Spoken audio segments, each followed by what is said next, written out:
ইস, বন্ধুরা নিশ্চয় মাঠে চলে গেছে। আজ অনেক দেরি হয়ে গেল। আসসালামু আলাইকুম ওয়া রাহমাতুল্লাহ। শেষ। এবার আমি দৌড় দিলাম। সোয়াদ বাবা, একটু দাঁড়াও। কার সাথে দেখা করতে গিয়েছিলে যে এত তাড়াহুড়ো করে পালিয়ে আসছো? বাবা, আমি তো নামাজ পড়লাম, বন্ধুরা মাঠে অপেক্ষা করছে, দেরি হয়ে যাচ্ছে তো। সোয়াদ, তুমি কি জানো নামাজ আসলে কি? এটা কোনো যান্ত্রিক কাজ নয়। এটা হলো মহাবিশ্বের মহান মালিক আল্লাহের সাথে তোমার সরাসরি কথা। সত্যি বাবা? আল্লাহ কি আমাদের কথা শোনেন? হ্যাঁ সাইমা, নবীজি বলেছেন, আমরা যখন নামাজে দাঁড়িয়ে তুমি যখন প্রতিটি বাক্য পড়ো, আল্লাহ প্রতিটি বাক্যের উত্তর দেন।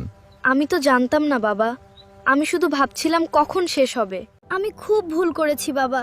আমি আল্লাহর সামনে দাঁড়িয়েও আমার মনটা মাঠে বন্ধুদের কাছে রেখেছিলাম।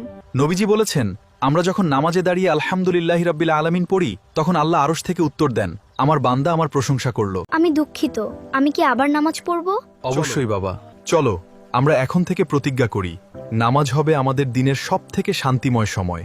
নামাজে তুমি যখন সিজদায় যাও, তখন তুমি আল্লাহর সবচেয়ে কাছে থাকো। সেই সময়টা খুব দামি। বাবা, আমি এখন থেকে খুব ধীরে ধীরে সূরাগুলো পড়ব, যাতে আমি অনুভব করতে পারি যে আল্লাহ আমার কথা শুনছেন।